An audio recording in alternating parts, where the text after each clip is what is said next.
그때 이제 초고라는 게 보면은 그 지렁이 글씨거든요. 이렇게 쭉쭉 아라비아 지렁이처럼 돼 있어가지고 그 대학생들이 그거를 막 티도 만들어서 입고 막 그런 정도였는데 그걸 가지고 보좌관을 시켜서 이런 거를 만들었다고 하니 그걸 그 초고라는 것 자체가 이거하고 비슷하진 않습니다. 그러니까 그때도 그 보좌관을 법정에 와서 그 제대로 불러주는 대로 뭐 이렇게 했는지 자기가 또 그걸 냈거든요. 지렁이 글씨 같은 걸. 일단 그렇기 때문에 지금 변호인들이 이런 얘기를 하는 겁니다. 그러니까 일단 뭐 말씀드리고 싶은 게 뭐 어떤 문제가 있네. 모니터 때문에 잘 안 나오나? 네, 12항입니다. 피고인 증거기록, 공수처 성부기록 2024 공제 769, 순번 2385번 7-6건 1689쪽이야. 공수처 수사관이 홍장원의 휴대전화를 촬영하여 확보한 홍장원 휴대전화 통화 내역 메모사진 출력물 7장입니다. 여러 수사기관이 이제 증인의 휴대전화 통화 내역, 메모들을 촬영했는데요. 이것도 그중 하나입니다. 증인의 휴대전화 통화 내역을 촬영한 사진이 맞으시죠? 네. 네, 그리고 증인께서 작성한 메모도 촬영된 것을 확인하셨죠? 네. 그리고 또 증인께서 또 보내신 김태효 실장에 보낸 문자 메시지도 확인이 되시죠? 네. 다 증인께서 작성하시고 증인께서 보낸 문자 메시지가 맞으시죠? 13항입니다. 피고인 증거기록, 공수처 성부기록 2024 공제 769, 순번 2421번 7-7권 1971쪽 이하 홍장원 전화 및 메모지 촬영사진 출력물 원본입니다. 역시 증인의 휴대전화 통화 내역 촬영사진이 맞으시고요. 또 증인께서 작성하신 메모 촬영사진이 맞으시죠? 네. 수사기관 조사 시 증인께서 이제 서명안서 작성하신 문건입니다. 이제 압수와 관련된 서류인데요. 한번 보시죠.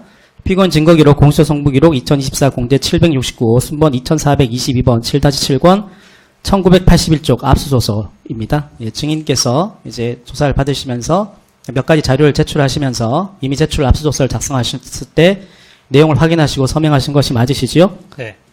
네, 15항입니다. 역시 피고인 같은 증거기록, 순번 2424번 7-7권 1984쪽 이미 제출 원본입니다. 역시 이미 제출 과정에서 증인께서 내용을 읽어보시고 서명하고 작성하신 서류가 맞으시지요? 네. 네, 16항입니다. 같은 피고인 증거기록, 순번 2426번 7-7권 1986쪽 이하 소유권 포기서 원본입니다. 증인께서 이미 제출하신 서류에 대해서 소유권을 포기한다는 취지로 내용을 읽어보시고 증인께서 서명하신 서류가 맞으시지요? 네. 그 주소 부분이나 이런 건 좀 안 나오게. 네, 여기 있습니다. 예. 17항. 같은 피고인 증거기록, 순번 2427번 7-7권 1987조 전자정보 확인서 원본입니다. 역시 증인께서 내용을 읽어보시고 서명 무인 찍으신 서류가 맞으시죠? 네. 네. 증인 일단 잠깐만요. 일단 요 중계 지금 되고 있는 거 중에 조금 앞서류 한 두세 개 정도의 주소 나온 게 있는데 요거는 블러 처리를 가급적 하도록 하겠습니다. 예, 계속하시죠.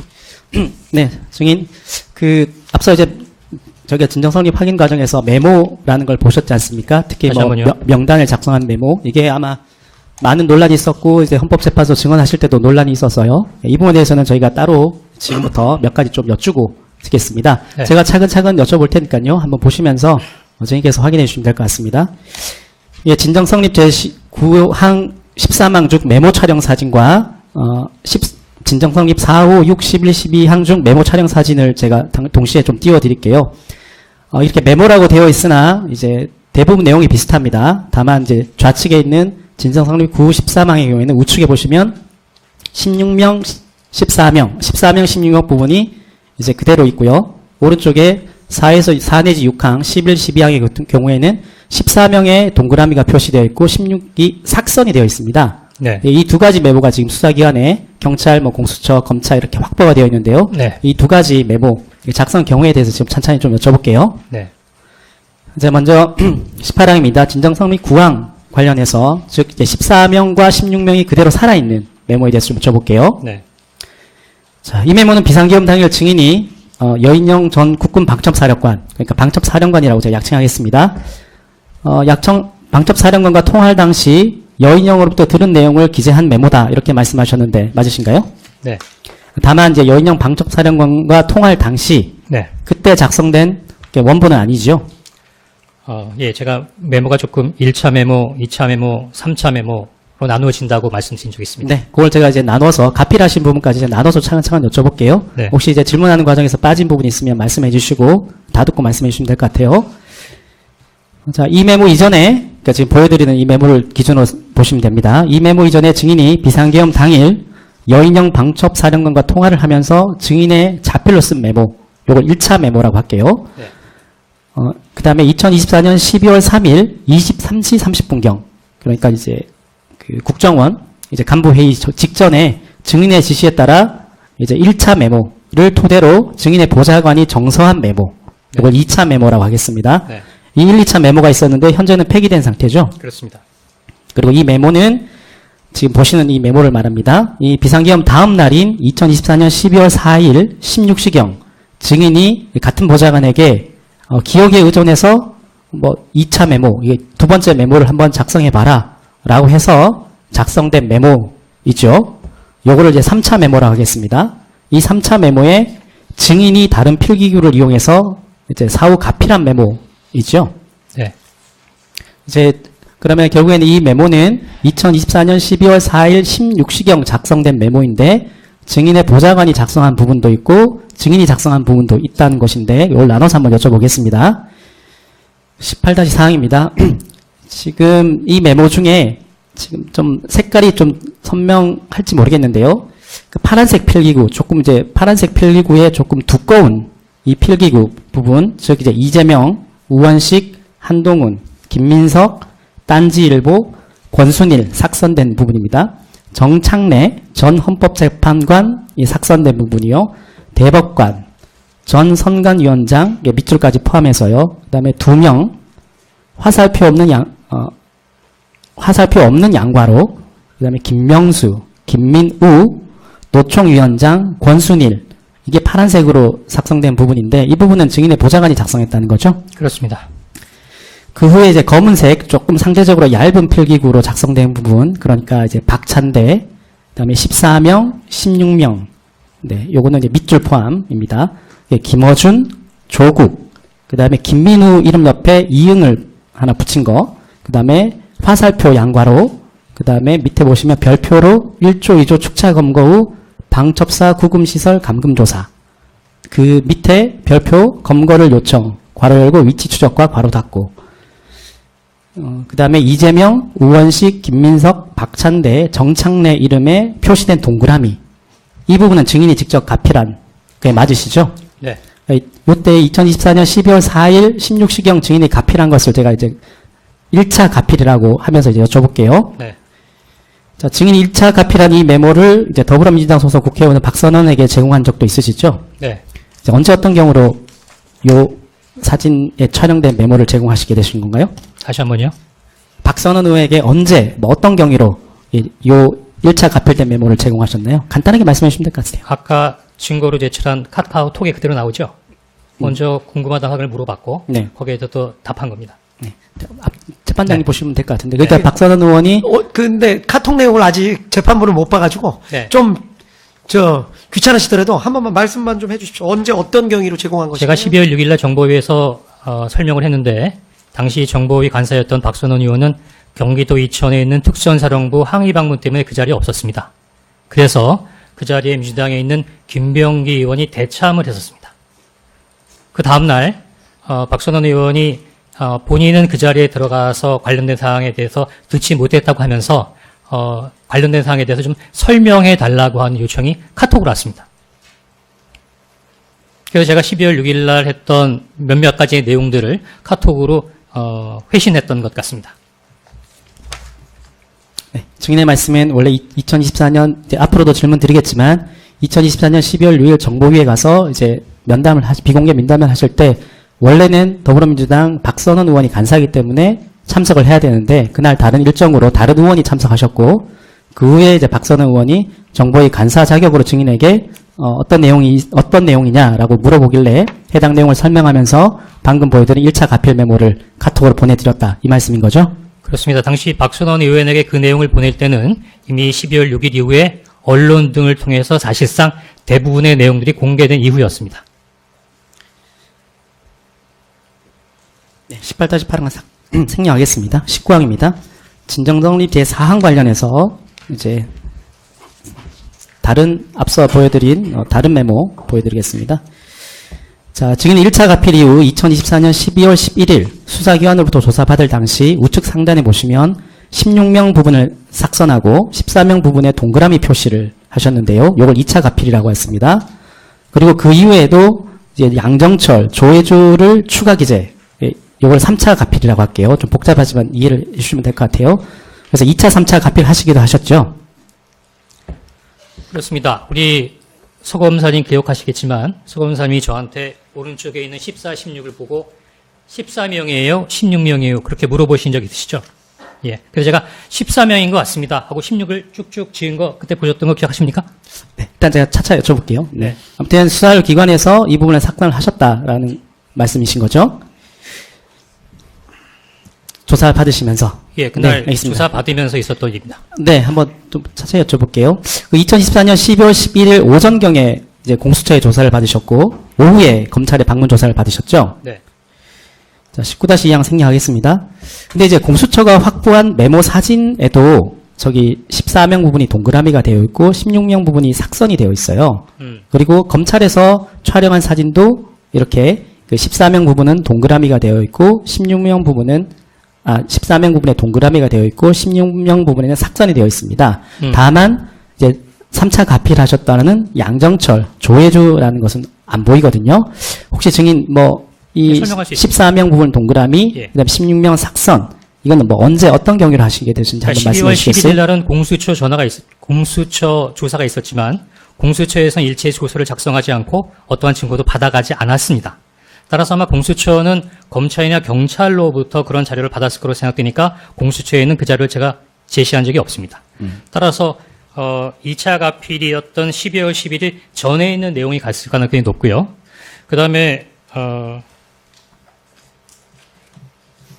잠시 진술 조서를 보고 말씀드리겠습니다.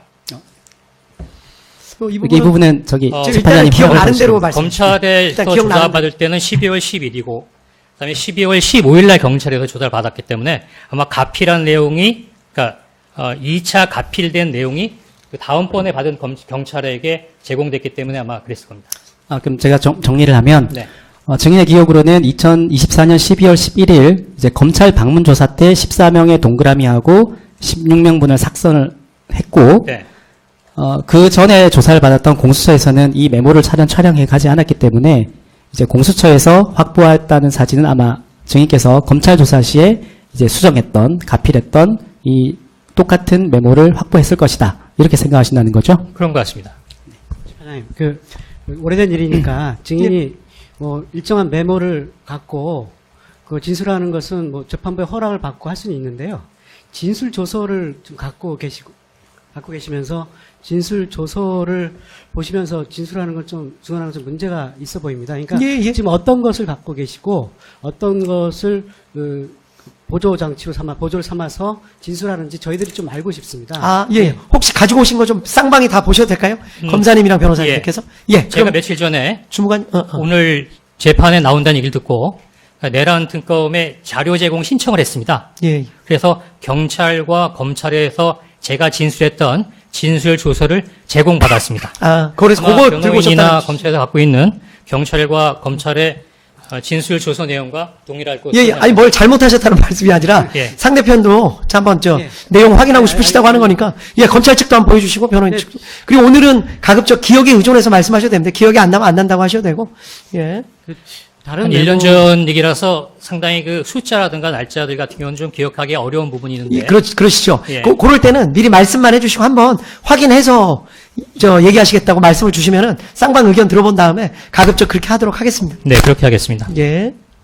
그래서 검사님 의견은 어떨지 모르겠는데요.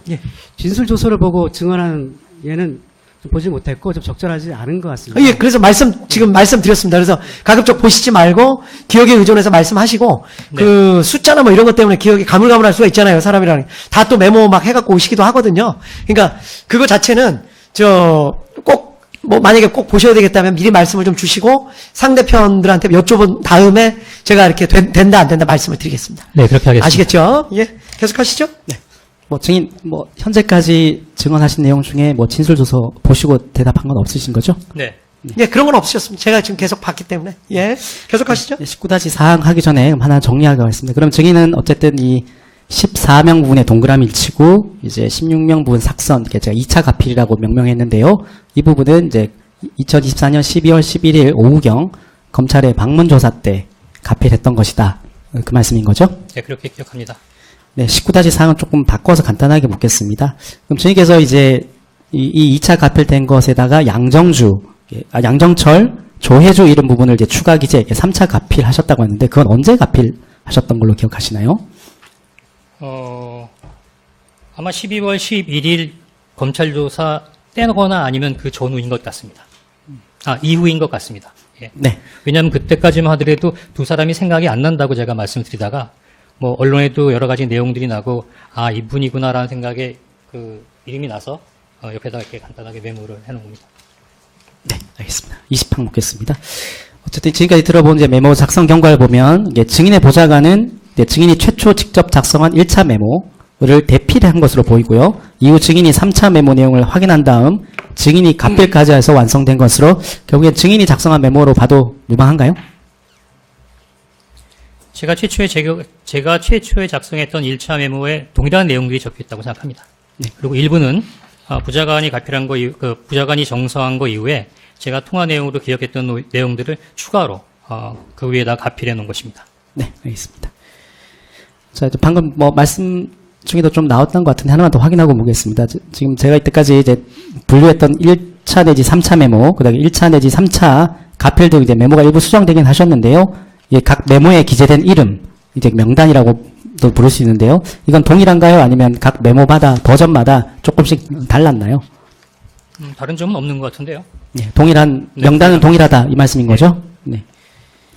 자, 저희께서는 2025년 2월 20일 헌법재판소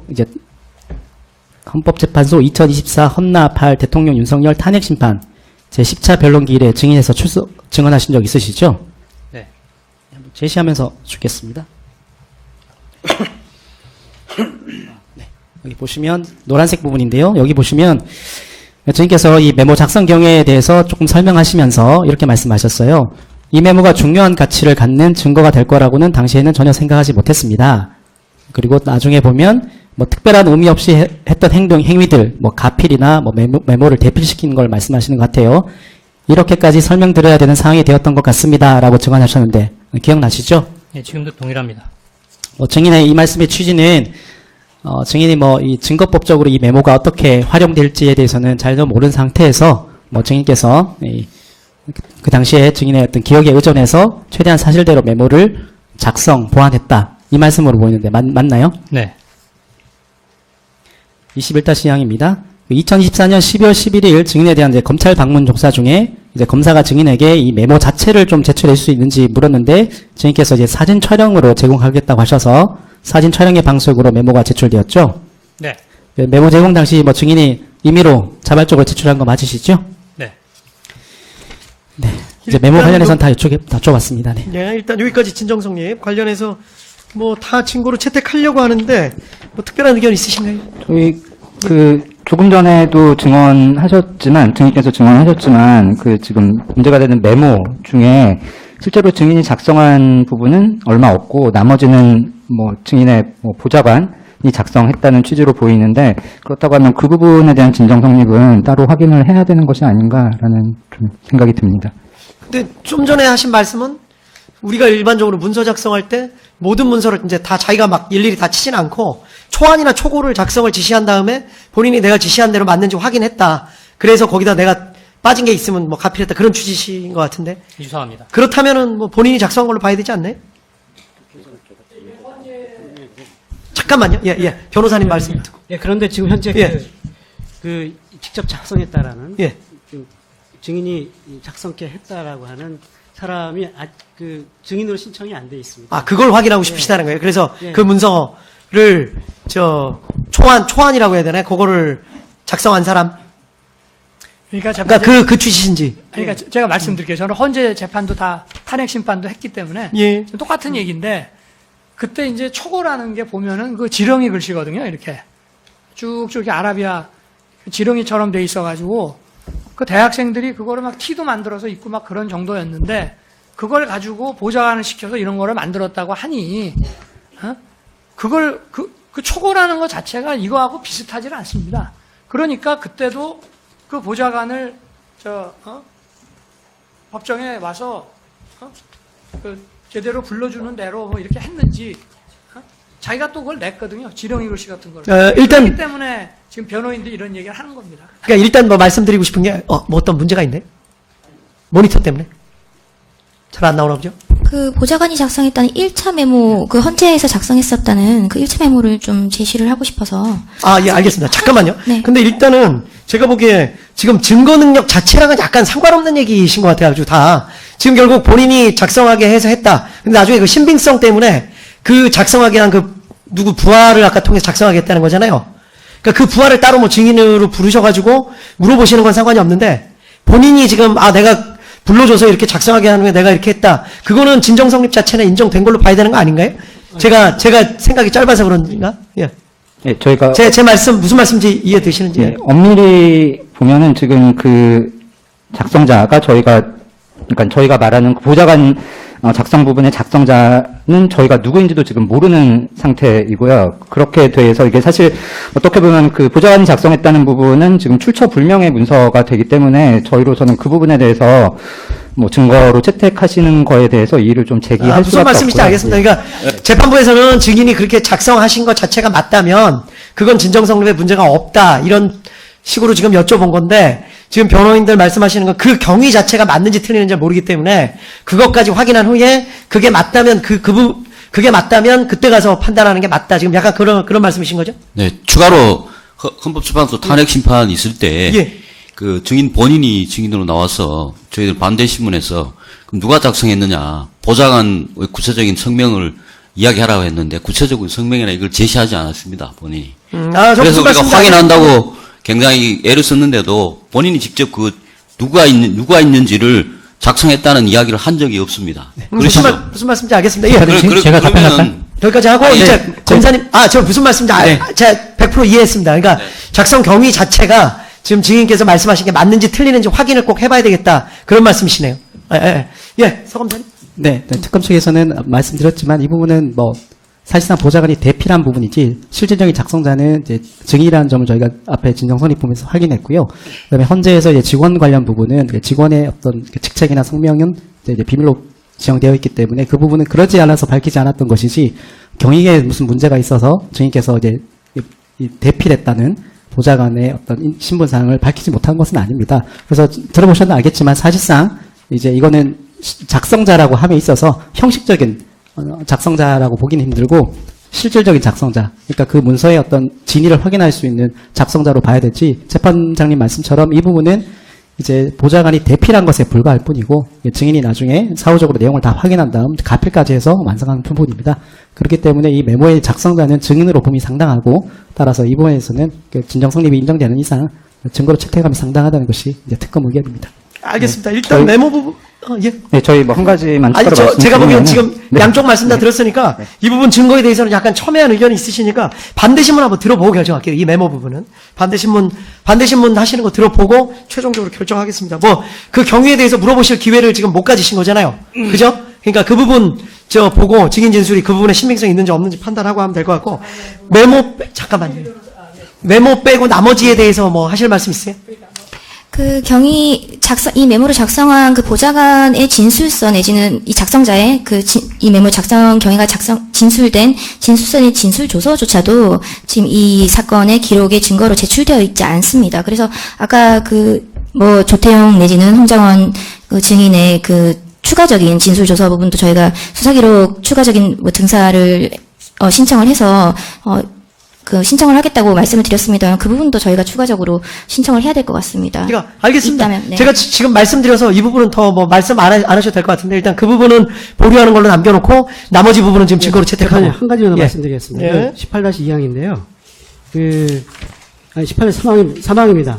예? 증인이 보좌관에게 이렇게 지시했습니다. 보좌관의 기억에 의존하여 작성해 봐라라고 했다는 것입니다. 보좌관의 기억에 의해서 작성한 것이거든요. 그렇다면 그리고 대부분의 기재 부분이 파란 부분은 보좌관이 작성해요. 이게 어떻게 증인의 작성 문서인지 저는 좀 이해하기는 어렵습니다. 그러니까 그 부분을 나중에 반대 신문하실 기회를 드릴 테니까 일단은 이 메모 부분 정확하게 증거 순번이 서검사님, 이 메모가 정확하게 증거, 진정선이 9항, 9항이랑 13항 부분이죠? 4에서 6항, 아, 9항, 11항, 12항, 13항입니다. 그러니까 이게 겹치는 부분이 있어서 그런 거죠? 네, 또 그렇습니다. 중복된 게. 네. 그럼 네. 일단 이 부분은 다 남겨놓으면 되겠어요? 일단 이 부분 빼고는 다 증거로 채택합니다. 일단 다시 한번 말씀드리면, 사무관님, 9항 부분, 그냥 제가 그렇게 한번 말씀드릴게요. 9항 부분, 13항 부분, 4, 5, 6항 부분, 그 다음에 11, 12항 부분. 여기만 일단 보내놓고, 반대신문 하시는 거 보고, 그 다음에 요 부분은 저 증거채택 여부 결정하도록 하겠습니다. 그 변호인들께서도 뭐 생각이 있어서 그랬지만, 반대신문 하신 다음에, 아, 이게 증명력 문제일 수도 있겠다는 생각도 한번 해보십시오. 한번. 예. 알겠습니다. 일단 거기까지 하고, 나머지 증거 모두 채택하고, 다음 질문 쭉 물어보시기 전에 조금 쉬었다 갈까요? 그럼 차라리? 왜냐하면 물어보신 다음에 좀 이따가 쉬기가 조금 그래서, 그렇게 하도록 하겠습니다. 지금이 4시 됐는데 4시 15분에 조금 쉬었다가 계속해서 하도록 하겠습니다. 지금께서 잠깐 화장실도 좀 다녀오시고 지금처럼 차분하게 말씀해 주시면 될 것 같습니다. 윤곽근 변호사님 출석하셨고 검사님들은 바뀌신 분 없으시죠? 예, 그대로입니다. 예, 알겠습니다.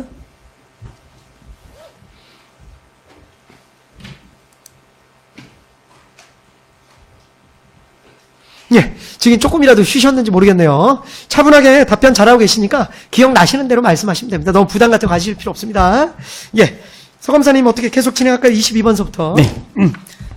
증인 계속 여쭙겠습니다.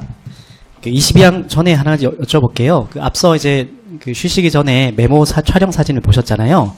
혹시 그 메모 촬영 사진 보시면서 혹시 사후적으로 조금 위조나 변작이 되었다는 것으로 보이셨나요? 아니면 증인이 작성하신 메모가 그대로 촬영된 것으로 확인하셨나요?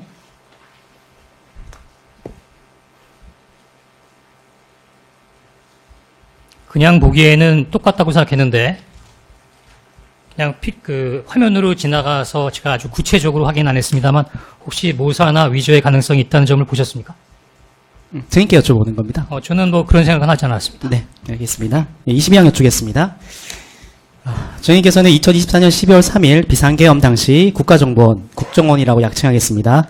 제1차장으로 근무하고 계셨죠? 네. 22-1항은 생략하겠습니다. 22의 2항입니다. 이 사건 비상계엄 당시 증인의 직속 상관으로는 조태용 전 국정원장이셨죠? 네. 자, 증인은 국정원 1차장으로 근무하실 당시 윤석열 전 대통령에게 업무적으로 독대해서 보고한 적은 없으시죠? 없습니다. 대통령을 업무적으로 만난 것은 국정원장 업무보고 시 4회 배석한 것, 그 다음에 국정원 1차장 취임 축하 저녁 1회, 대통령실 안보실과 북한 관련 전문가 그룹 저녁 식사 1회, 이 정도가 전부인 건가요? 그 저녁 식사한 것도 회의가 끝난 다음에 저녁을 한 거기 때문에 다 합쳐서 한 4회 정도 되는 것 같습니다. 네. 그 외에 윤석열 전 대통령과 개인적으로 만나거나 연락한 적은 없으시죠? 예, 없습니다. 24항은 조금 바꿔서 여쭈겠습니다. 증인은 김용현 전 국방부 장관, 박안수 전 육군참모총장, 곽종근 전 육군특수전사령관, 특전사령관이라고 약칭하겠습니다. 이진우 전 수도방위사령관, 이하 수방사령관이라고 약칭하겠습니다. 이분들, 김용현, 박안수, 곽종근, 이진우와는 업무적으로 특별한 관련은 없으셨던 거죠? 김영현 국방장관이 경호처장 시에 제가 해외를 담당하는 1차장이기 때문에 대통령의 해외 행사 지원을 위해서 경호처하고는 업무 협조가 있었습니다. 여인영 방첩사령관은 제가 관장하는 방첩국이 방첩사와 업무 협조 관계였기 때문에 방첩사령관을 그 원에 방문하거나 아니면 기타의 이유로 얼굴 정도는 만나서 본 적이 있습니다. 네, 그 외에 박안수, 곽종근, 이진우와는 특별한 관련이 없으신 거죠? 없습니다. 네, 24-1항 생략하겠습니다. 비상계엄 선포 이전 상황에 관해서 좀 여쭤볼게요. 자, 김용현 증거기록 순번 581번 대통령과 홍장원 비아폰 통화 내역 캡처 사진 제시하도록 하겠습니다. 증인의 그 비아폰 캡처 화면 사진인데요. 2024년 12월 3일 20시경 비아폰 그 캡처 사진으로는 12월 3일 오후 8시로 이렇게 표시되어 있습니다. 윤석열 전 대통령이 증인의 비아폰으로 전화를 건 통화 내역, 7초간 통화 내역이고요. 같은 날 20시 22분경 증인이 윤석열 전 대통령의 비아폰, 그러니까 PSS 1000번 이렇게 되어 있는데요. 이것으로 전화를 건 통화 내역, 약 20초간 통화 내역이 있습니다. 이것이 확인되는데 맞으시죠? 네. 하나하나 좀 여쭤보겠습니다. 먼저 2024년 12월 3일 20시경 통화 내역에 대해서 좀 여쭤볼게요. 이 통화는 윤석열 전 대통령과 증인의 보좌관 사이에 이루어진 통화이고 증인이 윤석열 전 대통령과 직접 통화한 것은 아니었죠. 네. 예, 경위와 관련해서는 증인이 2024년 12월 4일부터 해외 출장이 예정되어 있어서 비아폰을 보좌관에 맡겨두고 지인들과 저녁 식사를 하고 계셨는데 12월 3일 20시경 윤석열 전 대통령이 증인의 비아폰으로 전화를 하여 증인이 아닌 증인의 보좌관이 윤석열 전 대통령의 전화를 받게 된 것이 맞나요? 그렇습니다. 12월 3일 20시 2분경 이제 증인은 윤석열 전 대통령의 비아폰 전화를 받은 보좌관으로부터 이제 증인의 휴대전화로 전화를 받아서 윤석열 전 대통령이 비아폰으로 전화를 하였고 대통령이 전화를 달라고 하십니다. 이런 취지의 보좌관의 말을 듣고 그때 윤석열 전 대통령이 증인의 비아폰으로 전화를 건 사실을 알게 되셨죠. 네.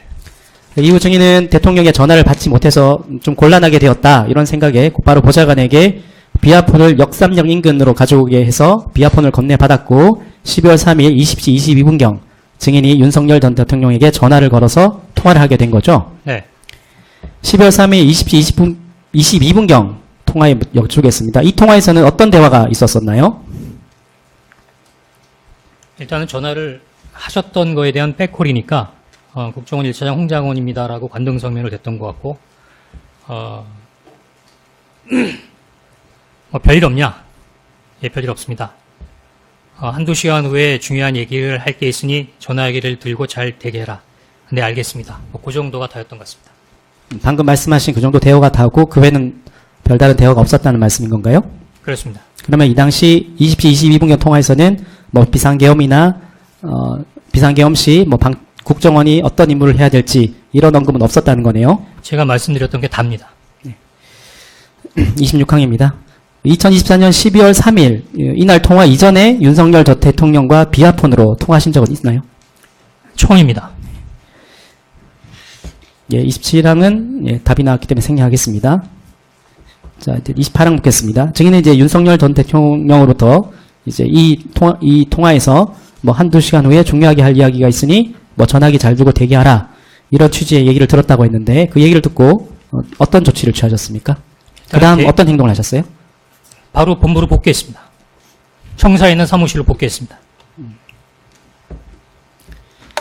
29항입니다. 2024년 12월 3일 22시 27분경 이때는 증인이 그 국정원 집무실에 있을 때가 맞나요? 언제요? 12월 3일 22시 27분경입니다. 10시 27분. 예, 그때는 사무실에 있었을 겁니다. 예, 그때가 이제 윤석열 전 대통령이 대국민 담화를 통해서 비상계엄을 선포할 때였는데요. 네. 그때 증인은 그 집무실에 있을 때 이 비상계엄 선포 사실을 처음 알게 된 겁니까? 네, TV 언론을 통해서 확인하셨어요? 그렇습니다. 이제 비상계엄 선포 이후 상황에 대해서 좀 여쭈겠습니다. 30항입니다. 김용현 증거기록 순번 581번입니다. 예, 증인의 휴대전화 통화 내역 캡처 사진입니다. 저기 개인적인 통화 부분은 좀 지웠고요. 증인은 이 사건 비상계엄 선포 이후인 2024년 12월 3일 22시 33분경 이제 캡처 사진으로는 오후 10시 33분으로 표시되는데요. 당시 국방부 차관이시던 김선호에게 전화를 걸어서 통화한 사실이 있죠. 네, 자, 비상계엄 직후에 김선호 국방부 차관에게 왜 전화를 거셨고 뭐 어떤 내용의 대화를 하셨나요? 비상계엄이라고 하면 국가안전보장에 대한 전반적인 정보를 갖고 있는 국정원이 모를 수 없는 상황이라고 생각했는데 당시로서는 국정원이 아무런 정보도 갖고 있지 않았습니다. 상당히 당황했고 비상계엄의 상황을 파악해 보기 위해서 우선 국방부 측에 있는 국방부 차관에게 비상계엄과 관련된 배경을 묻기 위해서 전화했고 김선호 차관도 모르고 있었습니다. 그럼 증인께서는 어쨌든 비상계엄이 선포되려면 뭐 법령 헌법과 계엄법에 따르면 뭐 전지사변 또는 이에 준하는 국가 비상 상태가 있어야지 비상계엄이 선포되는데 그것을 가장 잘 파악할 수 있는 국정원조차 비상계엄 선포 사유를 정확하게 알지 못해서 그 사유를 알기 위해서 국방부 차관이던 김선호에게 전화해서 상황을 물어봤는데 국방부 차관조차 비상계엄 선포의 구체적인 이유에 대해서 모르고 있었다. 이 말씀인 건가요? 네, 추가해서 묻겠습니다. 김선호 국방부 차관 뭐 어떤 관계이시길래 사관학교 동기입니다. 네, 사관학교 동기여서 좀 편하게 연락하실 수 있는 사이여서 국방부 차관 김선호에게 좀 상황을 확인하기 위해서 전화하셨던 거네요. 네, 31항입니다. 김용현 증거기록 순번 581번 홍장원 여인영 일반 휴대전화 통화 내역 캡처 사진입니다. 증인은 이 사건 비상계엄 선포 이후인 2024년 12월 3일 22시 45분경, 그러니까 오후 10시 45분입니다. 그리고 같은 날 22시 46분경 여인영 방첩사령과 전화통화를 한 사실이 있죠. 네. 이날 여인영 방첩사령관과의 통화는 모두 일반 휴대전화로 이루어졌던 거죠. 네. 또 비화폰으로 여인영 사령관과 통화한 건 없으신 건가요? 국정원과 군은 비화폰이 연결되어 있지 않습니다. 마이크를 조금 더 가까이 대서 말씀해 주시면 감사하겠습니다. 예, 31-2항입니다. 자, 증인은 여인영 방첩사령관과 비화폰으로 통화하려고는 했으나 비화폰으로 통화할 수 있는 상대방에 여인영 방첩사령관이 없는 바람에 결국엔 비화폰이 아닌 일반 휴대전화로 통화하게 됐던 것이 맞습니까? 그렇습니다. 32항입니다. 자, 2024년 12월 3일 22시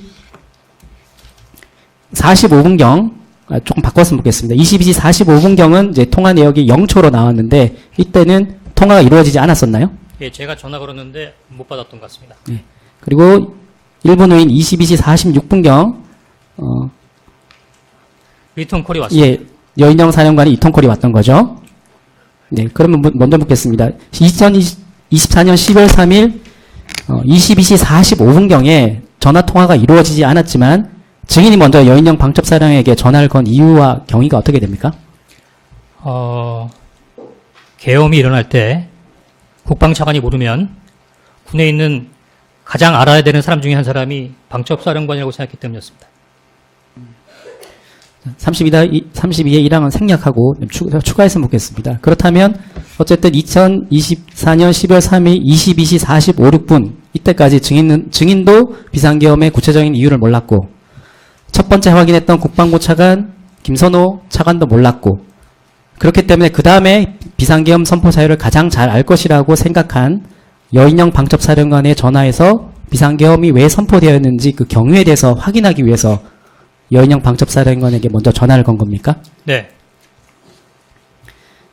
33항입니다. 12월 3일 22시 46분경은 전화통화가 이루어졌지 않습니까? 약 1분 3초 동안 통화가 이루어졌는데요. 여인영 방첩사령관과 어떤 내용의 대화를 하셨습니까? 지금 생각해보면 저에게 거짓말했습니다. 제가 어떻게 된 거냐 비상계엄 물어보니까 저희들도 모릅니다. 위에서 시킨 대로 위에서 시키는 대로 하는 겁니다.는 정도만 얘기를 했고 구체적인 내용은 얘기하지 않았습니다. 네, 증인 혹시 증언하시면서 좀 약간 평가가 들어가시는 부분도 있는데 그거보다는 그 당시에 들었던 사실 위주로 좀 말씀해 주시면 될 것 같습니다. 네. 어쨌든 그 당시 여인영 방첩사령관이 자기도 모른다. 그냥 위에서 시키는 대로 할 뿐이다라고 하면서 자기도 그러니까 여인영 방첩사령관도 비상계엄 선포 사유나 구체적인 경우에 대해서는 모른다라고 증인에게 답했다는 건가요? 네. 34항입니다. 12월 3일 22시 46분경 여인영 방첩사령관과 전화 통화를 한 이후 상황입니다. 증인은 조태용 전 국정원장에게 여러 번 전화를 하였으나 연결이 되지 않았고요. 그래서 조태용 원장이 국정원장 공간에 자고 있을 수도 있다고 생각해서 차를 이용해서 국정원 본관과 약 5분 거리에 있는 국정원장 공간으로 이동하셨으나 조태용 원장이 부재 중이어서 만나지는 못하셨죠. 10시 46분에 여인영 사령관과 통화가 끝난 이후에 보안폰이기 때문에 통화 내역이 확보가 되지 않았지만 당시 북한 담당하는 2차장하고 과학기술을 담당하는 3차장에도 전화해서 비상계엄의 배경이나 혹시 아는 정보가 있는지를 확인했었습니다. 그 확인한 이후에 앞서 제가 질문 드렸던 대로 국정원장 조태용 원장에게 전화 시도했으나 전화가 안 연락이 안 되었고 됐습니다. 국정원장이 공간에서 혹시 이제 취침하고 있을 거라는 수도 있기 때문에 차를 이용해서 국정원장 공간으로 이동했으나 조태용 원장이 부재 중이어서 만나지는 못했던 거죠. 네. 그 당시 조태용 전 국정원장과 전화하거나 만나려고 했던 이유는 뭡니까? 조직에서 어떤 사항이 벌어지면 직속상관에게 사항 보고를 하는 건 기본인데 더구나 비상계엄 같은 사항이 발생했으면 어떻게 대응해야 되는지의 지침이나 또 제 입장에서는 보고가 필요하다고 봤고 제가 국방차관이나 방첩사령관이나 2, 3차장에게 연락했던 부분도 그냥 TV에서 나오는 것처럼 그냥 비상계엄이 선포되었습니다. 라기보다는 비상계엄이 선포가 되는데 어느 정도의 사항을 파악한 상태에서 제 지휘관에게 보고하기 위해서 사항을 파악했던 것이고 그래서 조태용 원장에게 보고하기 위한 연락을 계속했던 겁니다. 저기 1차장으로서 업무상 비상계엄 이 선포된 상황에서 업무상 당연히 보고하기 위해서 이제 이 기관의 수장인 국정원장을 찾았다. 이 말씀인 거죠? 네.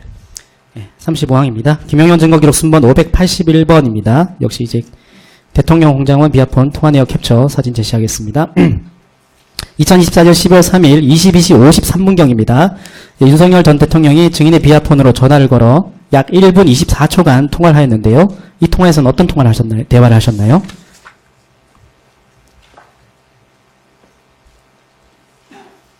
그 진술 조서에 적혀 있는 내용과 같습니다.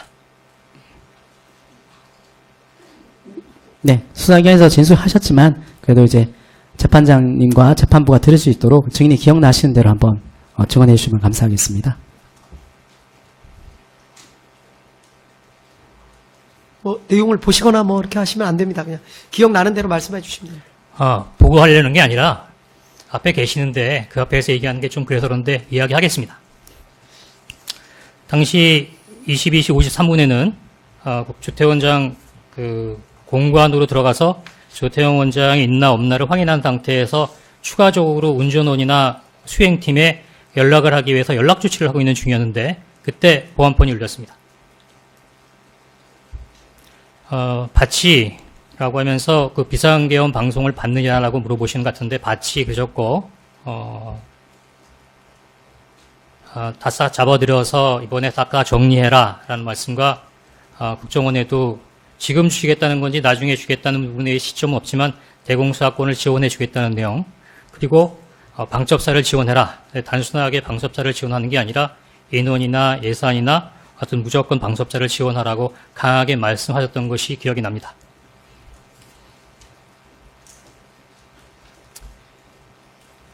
조금 이제 나눠서 여쭤볼게요. 그러면 조금 전에 이제 이 통화에서 이제 증인에게 윤석열 대통령이 뭐 먹기에 싹 잡아들여라 이렇게 말씀했다고 하셨는데 누구를 왜 잡아들이라는 부연 설명도 하시던가요? 제가 중간에 말씀 중에 끼어들기가 쉽지 않았고 계속 이어서 말씀을 하시는 과정이었기 때문에 쭉 들었고 처음에는 잡아들이라는 거에 대한 목적은 없어서 궁금했지만 마지막에 방첩사를 지원하라고 하시는 말씀을 듣고 그 관련된 사항은 방첩사 사항이라고 이해했습니다. 그렇다면 이제 대통령께서 큰 흐름에서 지시만 하고 디테일한 어떤 임무나 이런 것들은 방첩사와 한번 연락해 보면 알 수 있겠구나 이렇게 생각하셨다는 말씀인 건가요? 그렇습니다. 그 당시 그러면 증인께서 이게 싹 잡아들이라라는 말을 들었을 때 그래도 이제 대통령이 윤석열 전 대통령께서 목적어나 이유에 대해서 자세히 설명하지 않았다고 하지만 증인이 생각하기에는 누구를 잡아들이라고 지시하는 것으로 이해하셨나요? 일단 비상계엄 관련된 부분에 있어서의 발표를 하시면서 반국가 단체에 관련된 언급을 하셨기 때문에 반국가 단체에 관련된 사건이 있다라고 예단하였습니다. 증인께서 그렇게 좀 추측했다 이 말씀인 건가요? 네. 예, 35-1 보겠습니다. 이 통화 당시, 그러니까 12월 3일 22시 53분경 이 통화 당시 증인께서 이제 윤석열 전 대통령과 통화했던 장소가 국정원장 공간 상황실 또는 대기실 이 장소가 맞나요? 예, 그 자리가 맞습니다. 그 대기실과 상황실 같은 장소인가요? 같은 장소입니다.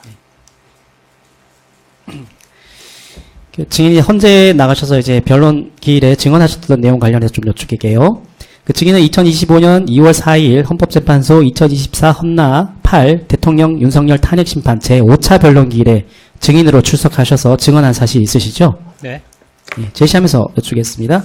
한번 노란색 부분 한번 보시죠. 증인이 이제 변호인한테 받았던 질문 내용인데요. 제가 한번 질문 드릴게요. 이 기일에서 피청구인 윤석열 전 대통령의 변호인께서 2024년 12월 3일 22시 53분경 통화, 이게 좀 쟁점이 됐던 것 같은데요. 22시 53분경 통화와 관련해서 이렇게 질문 드렸어요. 어떻게 질문했냐면 윤석열 전 대통령은 증인에게 아까 그러니까 20시 22분경 통화를 지칭하는 것 같습니다. 아까 국정원장이 한국에 있다는 말을 왜 안 했냐? 국정원이 대공수사를 해야 되는데 대공수사권이 없어졌으니 방첩사령관이 육사 후배니 방첩사를 도와서 정보가 있으면 정보를 주고 간첩들 싹 잡아들이라 라고 말했다는데 증인의 말과는 다른데 어떤가요? 라는 질문했고 증인은 일부 이상한 내용도 있기는 하지만 제 기억과 조금 차이가 있습니다 라고 답하셨는데 이런 질문 받고 답변하셨던 거 기억나시죠? 네. 이날 12월 3일 22시 53분경 통화와 관련해서 어떤 부분에서 저희 변호인이 이제 윤석열 전 대통령의 입장이다라고 하면서 밝힌 윤석열 전 대통령의 이제 주장과 증인이 기억하시는 내용이 어떤 부분이 다른가요?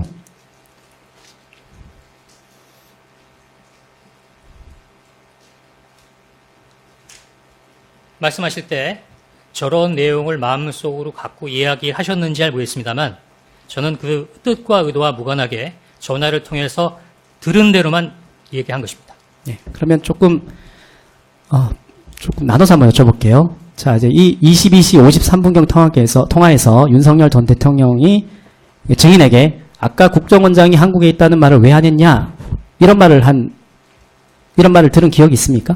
없습니다. 자, 여기서 방첩사를 도와서 정보가 있으면 정보를 주고 간첩들을 싹 다 잡아들이라. 이 간첩들이란 말도 들으신 기억이 있습니까? 없습니다.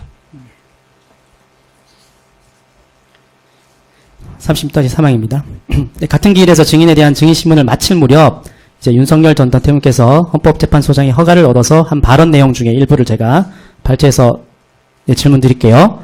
윤석열 전 대통령께서 어떻게 말씀하셨냐면 제가 국정원장에게 전화를 해서 아직도 거기시죠?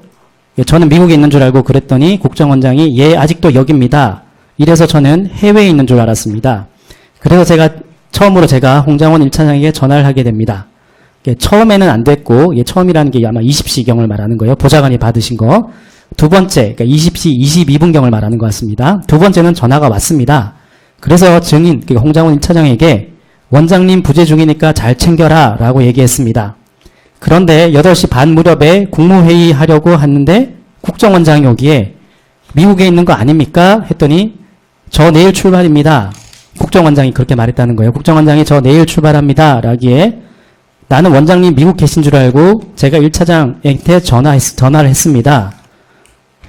원장님 부재 중인데 잘 챙기라고 했는데 증인이 원장님 여기, 그러니까 국내를 말하겠죠. 여기 계십니다라는 말을 안 합디다. 이렇게 국정원장에게 얘기를 했습니다. 라고 하는 발언 들은 기억도 나시나요? 네. 방금 이제 윤석열 대통령께서 하신 이 발언 부분과 증인의 기억이 다르다는 거죠? 다른 부분이 있다는 거죠? 네. 36-5항 여쭙겠습니다. 자, 조태용 전 국정원장의 이제 검찰 진술, 그 다음에 비아포 통화 내역, 이걸 종합해보면 이런 사실관계가 좀 확인됐는데요. 조태용 원장이 2024년 12월 3일 19시 59분경, 그러니까 이제 오후 8시 무렵입니다. 윤석열 전 대통령이 조태용 전 국정원장의 비아폰으로 전화를 걸어서 통화를 했고요. 이 통화에 대해서 조태용 전 국정원장이 어떻게 진술하셨냐면 윤석열 전 대통령이 전화를 해서 어디냐고 묻기에 국정원장 공간에 있습니다. 미국 대사 송별 만찬을 해주었습니다. 라고 대답하였더니 윤석열 전 대통령이 아직 미국에 가지 않았냐? 라고 되묻기에 내일 갑니다. 라고 대답하였습니다. 이후에 강의구 부속실장이 전화를 해서 지금 대통령실로 들어오시라고 하였습니다. 라고 이렇게 진술했습니다.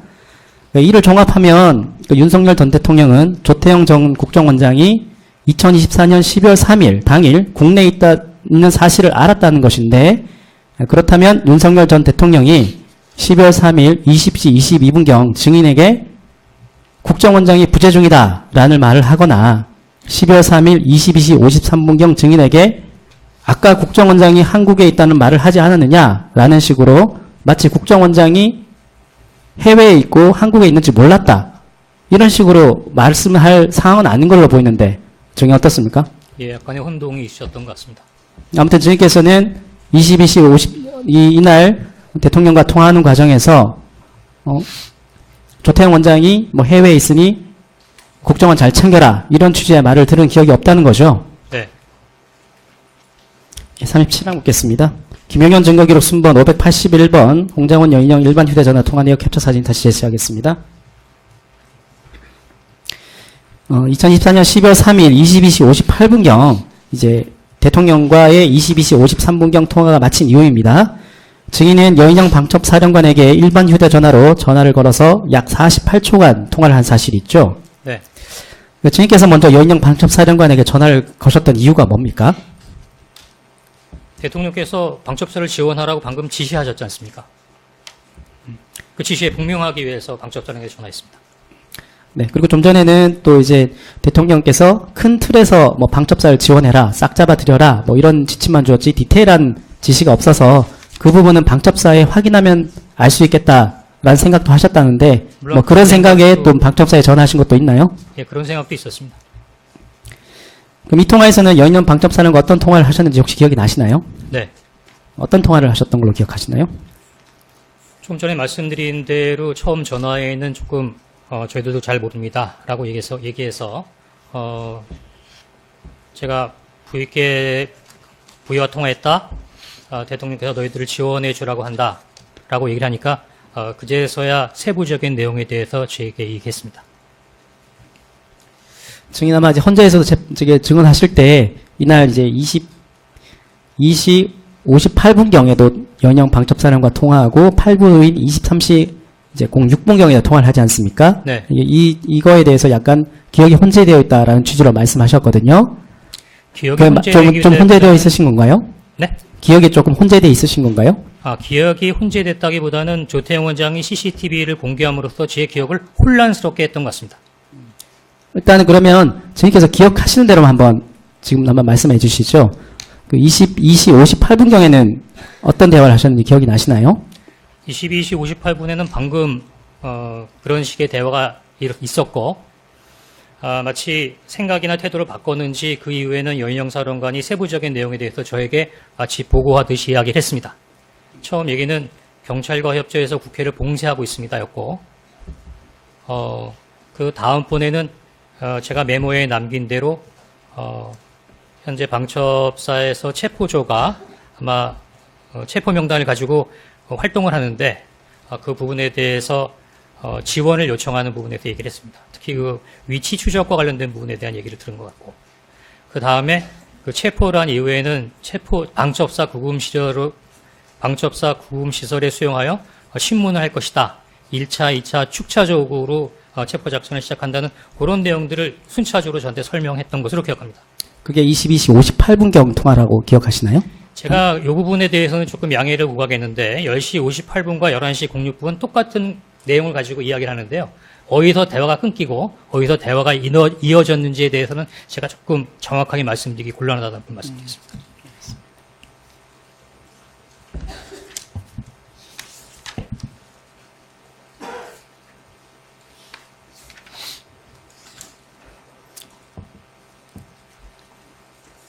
예, 30대 사망은 조금 이따 묻고요. 그러면 이제 23시 06분경에도 통화를 했잖아요. 네.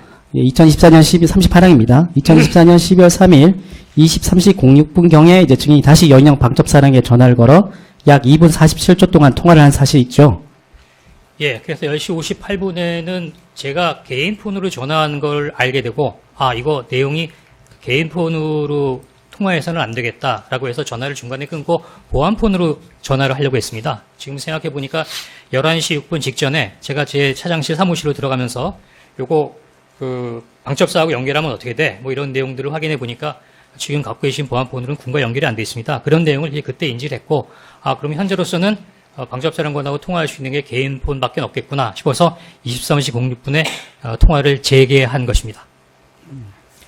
그렇다면 이제 증인의 현재 기억으로는 어쨌든 저기 12월 3일 20시 58분경부터 네. 이 증인께서 대통령으로부터 전화를 받아서 뭐 방첩사를 도우라고 했다라고 말을 하니 장관이 그때부터 뭐 저희가 지금 국회에 나가 있습니다. 그러면서 이제 방첩사가 해야 할 임무들 그리고 국정원이 방첩사를 도와야 할 내용들 그런 말들을 시작한 것은 맞고 예, 아까 재판장님이 아리까리한 거 얘기하면 안 된다고 말씀하셔서 네, 좀 네, 자제했습니다만 네네. 아마 58분에 전화가 끊어진 시점은 제가 체포 명단을 불러드리겠습니다. 에서 끊어진 것 같습니다. 왜냐하면 명단 얘기가 나오니까 굉장히 예민하다고 생각해서 잠깐 보안폰으로 하자 이렇게 됐던 것으로 기억합니다.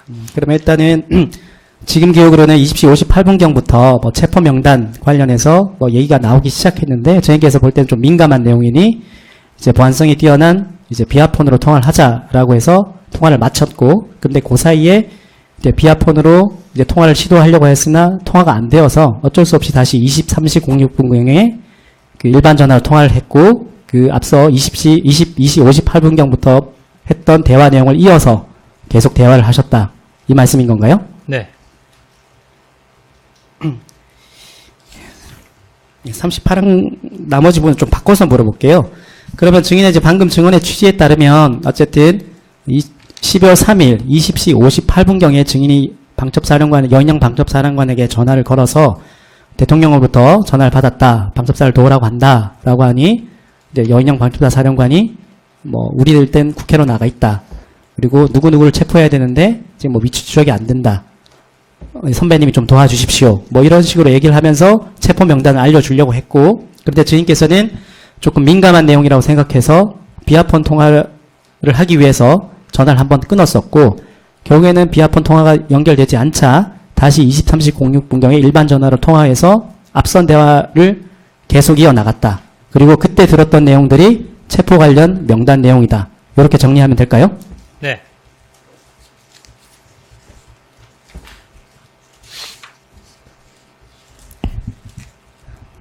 자, 12월 3일 10시 58분 및 이제 23시 06분경 통화했던 내용에 대해서 검찰 조사 내용을 조금 한번 한번 확인하도록 하겠습니다. 검찰에서 어떻게 진술하셨냐 하면, 증인께서 여인영 사령관에게 그러니까 대통령을 지칭하죠. V에게 전화를 받았어. 대통령께서 방첩사 너희들 지원해 주래. 라고 하니까 여인영 사령관이 국회는 경찰과 협조해서 봉쇄하고 있습니다. 그리고 선배님 이거 도와주세요. 저희 체포조가 나가 있는데 소재 파악이 안 돼요. 명단을 불러드릴게요. 이런 말을 했다는데 그런 대화를 한 건 맞습니까? 네. 그리고 난 다음에 이제 이 통화에서 이 두 통화 중에서 어느 지점에서, 그러니까 증인 지금 기억으로는 23시 06분경 통화네요. 이때 여인영 사령관이 증인에게 그 체포 명단 이름을 불러줬다는 것이고요. 네. 그때 뭐 일러줬다는 것이 아까 전에 그 앞서 진정성 때 하기 때는 메모에 기재된 사람들이다. 이게 맞는 건가요? 예, 그래서 아마 대화를 재개한 이후에 사람을 보내라고 그랬습니다. 그 비아폰이 아니니까. 그래서 명단을 사람을 통해서 보내라. 그럴 만한 시간이 없다. 바로 그냥 불러주겠다. 불러라. 들었고 받아 적었던 것 같습니다. 그리고 이제 저희께서 검찰에서 어떻게 말씀하셨냐면, 이제 명단 첫 이름이 이재명이었는데 이때부터 좀 이상한데 라는 생각이 들었고, 그 다음에 우원식, 한동훈 이름이 나오자 이거는 뭐가 잘못되었다, 정상이 아니다 라는 생각이 들었다 라고 진술하셨는데, 당시 그런 상황이 맞나요? 네. 그 다음에 이제 순서는 정확하지 않지만 이제 김민석, 김어준, 조국, 박찬대, 정청래, 김명수 전 대법원장, 권순일 전 선관위원장, 조혜주, 김민웅, 이 정도는 듣고 나서 이 정도는 명단을 들었다, 이런 취지로 말씀하셨는데 그것도 맞습니까? 네, 그런 것 같습니다. 이제 그 이후로는 뭐 제대로 적진 않았지만 이제 명단을 다 듣기는 들으셨고, 그 중에 한노총인지 민노총인지 모르겠지만 아무튼 노조위원장도 있었다. 예. 라고 말씀하셨는데 그것도 사실이고요. 네. 실제 이제 앞으로 진정 성립 그 명단에 그 확보된 데 보면 그냥 뭐 이름이 안 적힌 뭐 전 대법관 뭐 이런 식으로 2명 이렇게 적혀 있었던데, 그게 증인께서 그 들었던 명단이긴 하지만 이름이 기억나지 않아서 그렇게 적었던 게 2명 정도로 이렇게 직책만 적었던 게 맞나요? 그 직책과 관련된 부분이나 그 내용은 아까 말씀하신 대로 보좌관에게 개혁하는 대로 한번 적어봐 라고 했기 때문에 그 관련된 내용은 보좌관이 이렇게 쭉 적은 겁니다. 파란색 볼펜으로. 네. 아무튼 이 여인영과의 통화에서 방첩사가 체포할 명단으로 앞서 말씀드린 인물들의 이름을 듣고 1차 메모를 하신 건 맞다는 거죠. 그렇습니다. 네, 39항 묻겠습니다. 이제 조금 전에도 말씀하셨어요. 뭐 국정원 본관 CCTV 뭐 내용이 공개되면서 증인의 기억이 약간 흐려졌다, 이런 취지로 말씀하셨는데 그거와 관련해 좀 여쭐게요. 어쨌든 증인께서는 여인영 방첩사령과 통화하면서 체포 명단을 들었던 시간과 장소에 대해서 검찰 조사 시에는 12월 3일 23시 06분경 국정원장 공간 마당 앞이라고 진술하셨거든요. 그렇게 네. 진술하셨던 건 맞으시죠? 예, 맞습니다. 그런데 이제 국정원 본관 내부를 촬영한 CCTV 화면이 이제 공개되었고요. 그 화면상으로는 2024년 12월 3일 22시 58분경에는 증인이 이미 이제 국정원장 공간을 떠나서 국정원 본관 내로 들어오고 있었던 것으로 확인되는데, 증인도 이런 CCTV 내용은 알고 계시죠? 거기에 대해서 제 의견을 얘기해도 됩니까? 일단 이제 차차히 말씀드릴게요. 네, 알고 있습니다. 네, 그 정도는 알고 계시죠? 네.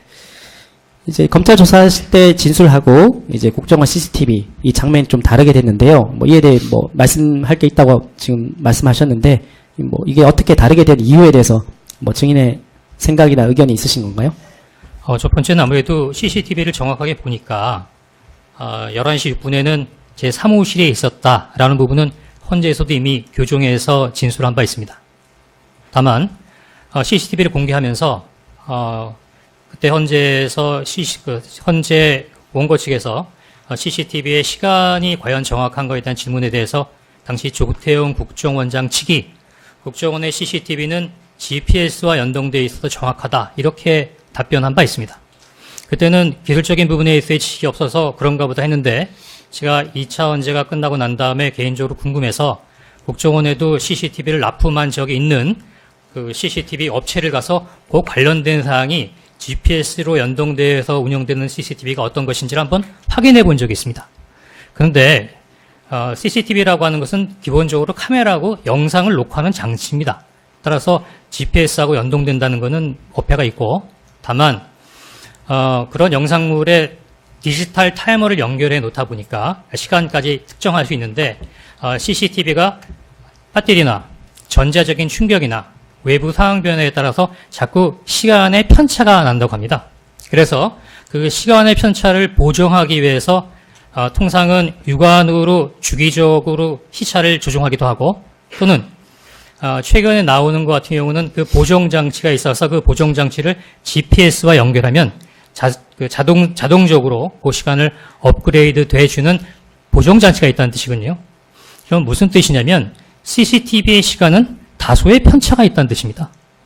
그럼 결국 CCTV가 1분부터 약 한 10분 정도의 편차가 있다고 하면 제가 사무실에서 국정원장 관저까지 차량으로 3분 거리에서 일어난 일에 대해서 얘기하는 부분인데 과연 1분에서 10분 정도의 편차가 있는 CCTV의 시간과 3분 거리의 이동에 있어서의 그 내용을 정확하게 분 단위로 체크할 수 있는가? 라는 부분이 제 개인적인 부분에 있어서의 의문입니다. CCTV에 찍힌 시간이 과연 이제 정확한 시간인지 네. 그에 약간 의문이 있다라는 뭐 개인적인 의문 이런 말씀인 건가요? 예. 그리고 두 번째는 제가 공간 앞 공터에서 메모를 했다는 부분이 있으면 공간 앞 공터의 CCTV를 공개했으면 될 텐데 공간 앞 CCTV 앞 공터의 영상을 보셨습니까? 보셨나요? 제가 보기에는 그 CCTV의 공개가 상당히 편집된 상태에서 편파적으로 공개된 것인가 아닌가 하는 의문도 갖게 하는 장면입니다. 네. 그렇다면 이제 좀 정리해서 여쭤볼게요. 어쨌든 이제 다시 띄워주시면 12월 3일 22시 58분경에는 이제 여인영 방첩사령관과 48초 통화를 하고요. 8분 후인 23시 06분경에는 2분 47초를 통화를 합니다. 그래서 어쨌든 이 통화에서 여인영 방첩사령관으로부터 이제 체포 명단에 대해서 들었다고 방금 증언하셨는데요. 그 지금 기억으로, 그러니까 뭐 CCTV 내용이라든가 이런 의문에 고려하지 마시고 지금 기억으로 언제 어디서 뭐 이 통화와 대비해서 여인영 방첩사령관과 어떤 대화를 했는지 한번 정리해서 말씀해 주실 수 있으신가요? 처음 진술한 내용을 다시 얘기를 할까요? 10시 58분은 대통령께서 내린 지시를 수명하기 위해서 바로 방첩사령관한테 전화를 해야겠다고 생각하고 전화를 했습니다. 방금 그 검사께서 주소에 읽어주신 대로 부의께서 그러니까 부의께 전화를 드리고 부의께서 전화하셨고 대통령이 지원하라는 얘기를 하니까 방금 말씀하셨던 그 이야기를 얘기를 했고 그 다음에 국정원에서는 그 위치 추적을 포함한 어떤 체포나 체포 지원 요청으로 협조를 요청하는 부분이었는데 그 명단과 관련된 부분에 대해서 중간에 58분하고 23시 06분에 잠깐 끊어지긴 하지만 결국 이어져서 14명의 체포 대상자 명단을 전달받게 됩니다. 그리고 이제 20시 58분경에 그 통화를 여인영 방첩사령관과 통화했다는 거는 아직도 이제 국정원 공간 앞으로 기억하신다. 그 말씀인 건가요? 국정원 공간이나 아니면 이동 중이었던 것 같은데 제가 보기에는 그 부분에 대해서는 정확하게 매듭지진 않겠습니다. 네. 다만 3시 06분경 통화는 이게 증인의 집무실에서 통화한 것은 맞다는 증언이신 거죠? 하여튼 저 통화는 다 국정원 청사 안에서 이루어졌습니다. 방금 말씀 국정원 총사라는 거는 국정원장 공간도 포함한 걸 그렇습니다. 말씀하는 건가요? 네. 39-3항 묻겠습니다. 그 증인은 검찰 조사 시부터 헌법재판소 제5차 변론기일까지 이제 국정원장 공간 앞에서 체포 명단을 듣고 1차 메모를 했다라는 취지로 진술을 하셨어요. 근데 이제 증인이 국정원장 공간에 있을 당시 통화한 상대방은 윤석열 전 대통령이거든요. 혹시 윤석열 전 대통령으로부터 체포 명단을 직접 들었던 것은 아닌가요? 아닙니다. 제가 그 부분은 헌법재판소에서 검찰에 진술할 내용이 일부 오류가 있다고 인정한 바 있습니다. 네, 40항 묻겠습니다. 김용현 증거기록 순번 581번입니다.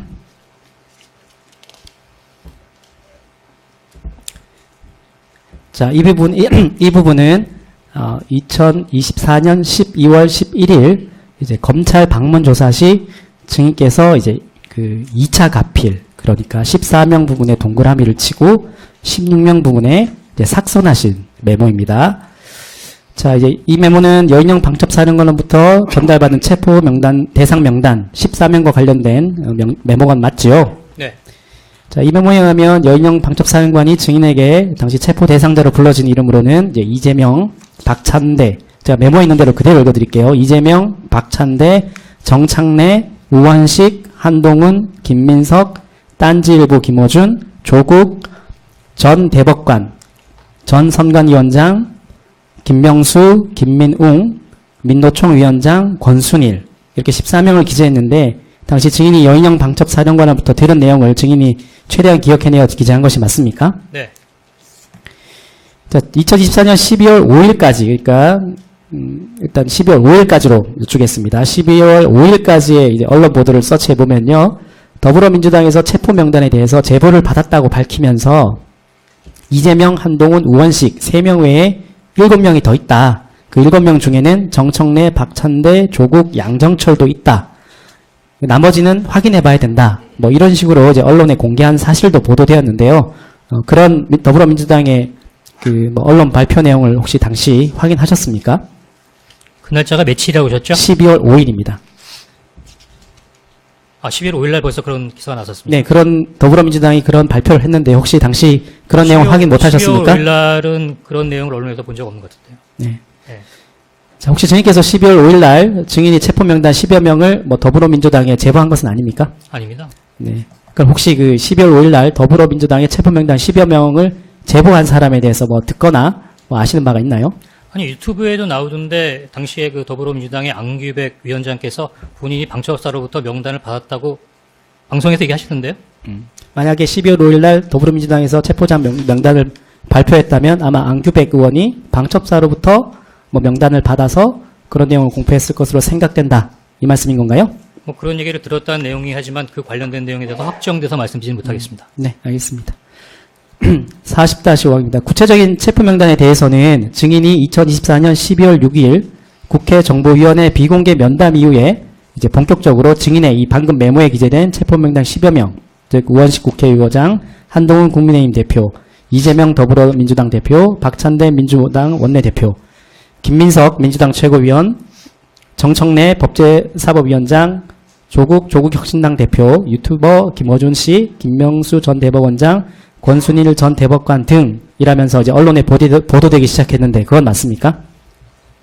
그때 정보위 끝나고 난 다음에 그 김병기 의원이 기자회견하면서 명단을 막 부르지 않았습니까? 네, 증인께서 비공개 면담에 정보위 비공개 면담에서 언급한 그 체포자 명단이 김병기 의원의 입을 통해서 언론에 보도된 것은 맞다는 거지 않습니까? 그렇습니다. 자, 이제 체포 명단의 구체적인 이름이 이제 세간에 본격적으로 알려진 것은 결국 이제 증인의 정보위원회 면담 당시 뭐 증인이 보고한 내용, 정보위원회, 그리고 이제 메모, 이 내용에 따른 것인데 그렇다면 증인이 그 이전에 다른 언론 보도를 통해서 뭐 체포 명단을 확인한 적은 없는 거네요? 오늘 처음 듣는 것 같습니다. 결국에는 이 체포 명단, 이 메모를 작성할 때 증인이 여인영 방첩사령관한테 들은 기억대로 작성한 것이지 뭐 다른 사람 또는 다른 언론 보도를 참고한 것은 없다는 거네요? 네. 자, 이제 메모 내용 조금씩 이제 뭐 몇 가지만 좀 짚고 넘어갈게요. 이 메모 중에 이제 정창래라고 있는데, 요거는 이제 이게 더불어민주당 당대표 정청래를 지칭하는 거죠. 다른 인물인가요? 김민우도 마찬가지로 몇 개의 오타가 있었던 것 같습니다. 네. 아무튼 이 정창래라고 기재된 부분은 한 정청래, 가지 아까 퍼뜨린 게 아닙니다. 그 민주당에서 발표한 게 12월 5일이라고 그랬죠. 그럼 12월 5일 날 민주당에서 발표를 한 걸 보고 혹시 이걸 작성했냐 이렇게 물으신 거지 않습니까? 이게 없다고 대답하셨고요. 제가 방금 12월 3일 날 12월 3일과 12월 4일 날 제 보좌관이 1차, 2차 메모를 하지 않습니까? 그러면 5일에 그런 언론이 나오기 전에 이미 3일 날, 4일 날 그 메모가 작성된 거네요. 그럼 방금 말씀하신 5일 날 그 언론에 나왔던 그런 부분하고는 훨씬 하루나 이틀 정도 먼저 작성된 부분이기 때문에 서로 상관성이 없다고 판단됩니다. 네, 알겠습니다. 자, 그럼 저 이제 여쭤볼게요. 네, 아까 방금 했던 질문인데요. 저기 메모에 정창래라고 기재된 부분은 정청래 현 민주당 대표를 지칭하는 게 맞나요? 네. 근데 저 부분은 저기 정정이 안 됐거든요. 뭐 특별히 저 부분을 정정 안 한 이유가 있으신가요? 아니 뭐 공문서도 아니고 누구 보여주려는 보고서도 아닌데 그냥 제가 알아보면 됐죠 뭐.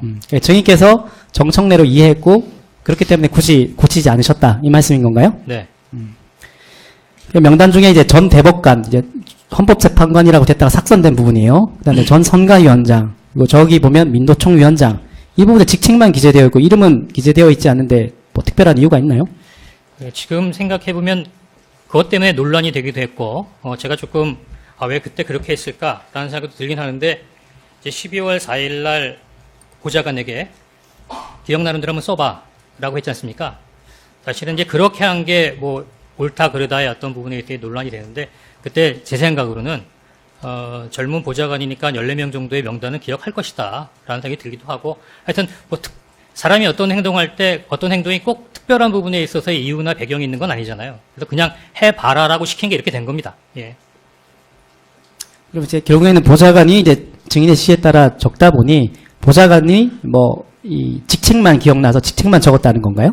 그때 이제 2차 메모에 대해서 제가 헌재에서 충분히 설명을 줬는데 제가 방금 11시 6분에 이 메모를 급하게 하고 23시 30분에 정무직회의를 가기 전에 보좌관을 불러서 너무 급하게 써서 나도 못 알아보겠다.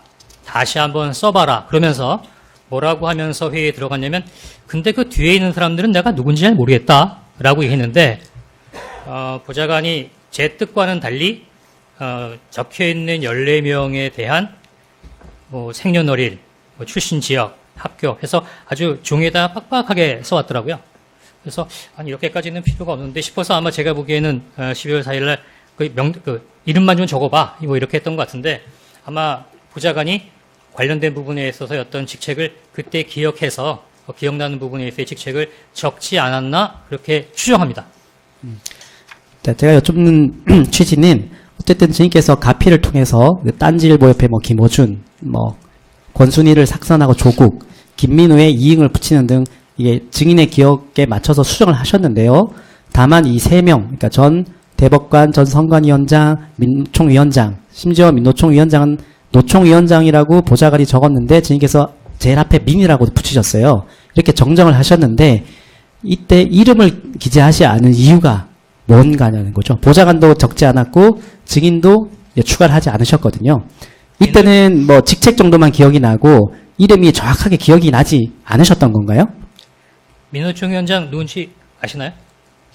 뭐 이름 기억하기 때문에 굳이 뭐 그렇게 꼼꼼한 성격이 아니라서 그런 모양입니다.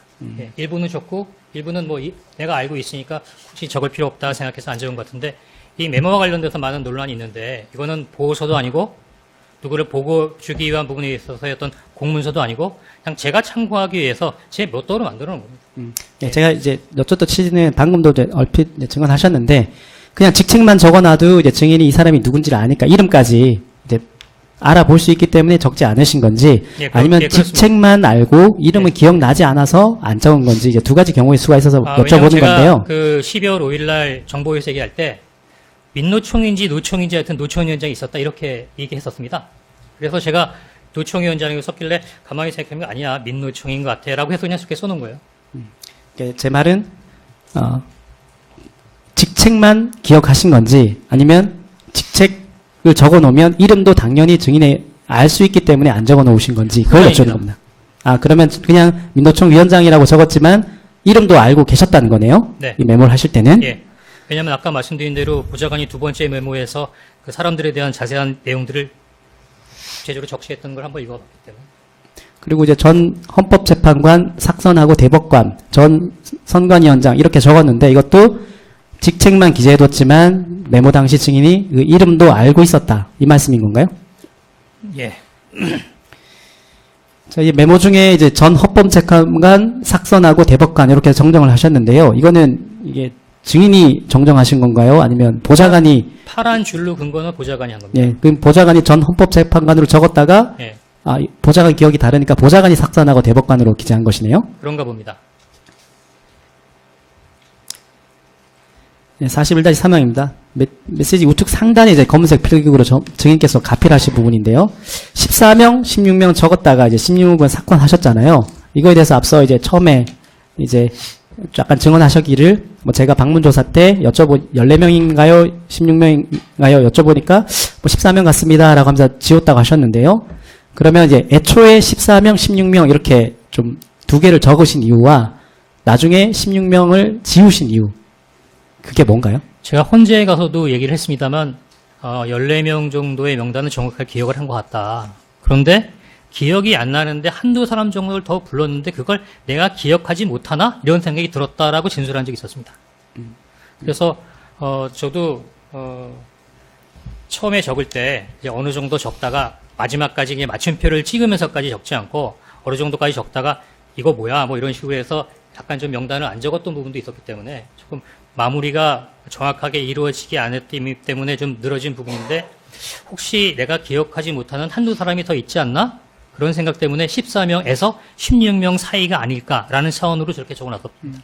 증인의 기억으로는 14명인 것 같은데 근데 혹시 아무래도 그 두 사람이 더 있다는 부분은 생각이 안 나서 그 16명은 지우고 한 14명은 맞는 것 같다. 이렇게 제 스스로 특정 지은 겁니다. 네, 그럼 증인 정리를 하면 14명의 명단을 들었던 건 맞는 것 같은데 혹시 증인께서 놓친 한두 명이 더 있을 수도 있어서 최대 16명까지 얘기했나라고 조금 생각이 드셔서 14명, 16명 이렇게 범위를 14명에서 16명이다라는 그렇습니다. 범위를 기재하셨다가 네. 검찰 조사 받으시면서 이제 검사로부터 질문을 받고 14명인 것 같다. 내 기억에 14명인 것 같다라고 14명으로 특정하셨고 그래서 16명을 삭선하셨다. 네. 이렇게 정리되면 그렇습니다. 되나요? 네. 자, 이 메모에는 확인되진 않지만 이제 증인께서 헌재 이제 증언 나가셨을 때 3차 가필한 이제 메모를 이제 제시하시면서 이제 양정철 조혜주가 가필된 것을 이제 제시하셨거든요. 그 이제 여인영 방첩사령관으로부터 비슷한 질문인데요. 양정철 조혜주의 이름과 직책을 다 들었는데 기억이 잘 나지 않다가 이후에 언론 보도를 보고 양정철 조혜주 맞구나. 내 기억이 맞구나. 기억이 되살아나서 가필을 했다는 건가요? 그렇죠. 지금 저긴 12명밖에 없지 않습니까? 2명이 비잖아요. 제가 14명이라고 얘기했는데도. 근데 저기서 모르는 2명. 예, 저기 지금 12명.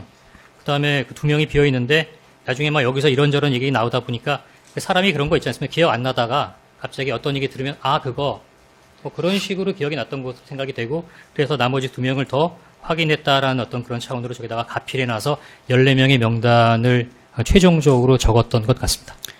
정리하면 증인께서 저 메모에도 전 선관위원장 밑에 2명이라고 기재를 했어요. 네. 이 2명이 정확하게 기억이 나지 않다가 나중에 이제 양정철 조혜주인 것으로 이제 기억이 되살아나서 이제 마지막으로 3차 가필을 했다. 이 말씀인 건가요? 예, 그렇게 생각됩니다. 42항입니다. 메모지 좌측 하단 부분에 이제 별표 1조, 2초 축자 검거 후 방첩사 구금시설 감금 조사. 그 다음에 역시 별표 검거를 요청, 위치 추적과 라고 기재되어 있는데 이거는 어떤 의미인가요? 일단은 명단만 적어놨었는데 명단 이후에도 여사령관이 했던 이야기들이 있었습니다. 그래서 기억만 하고 있다가 메모지가 있길래 그 메모지에다가 들었던 1, 2조와 검거 요청 같은 얘기를 들었던 내용을 추가적으로 추가 메모를 해놓은 겁니다.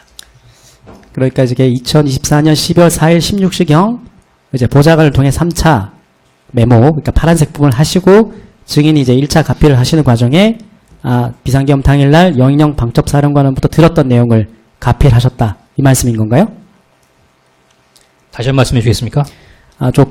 별표 두 부분은 2024년 12월 4일 16시경 이제 그 3차 메모가 작성되지 않습니까? 보좌관을 통해서 그 3차 메모를 보시고 증인께서 이제 1차 가필 이제 하시면서 여인영 비상계엄 당일날 여인영 방첩사령관으로부터 들었던 내용, 그 내용을 저 별표 2개를 기재를 하셨다 이 말씀인 건가요? 네. 그러면 여인영 방첩사령관이 비상계엄 당일 뭐 22시 58분경 내지 또는 23시 06분경 통화해서 증인에게 이 방첩사가 1조 2조를 나누어서 축차, 이게 군대 용어로 순차라는 뜻이지 않습니까? 네. 검거 후 방첩사 구금시설로 해서 조사를 한다. 이런 말을 했다는 건가요?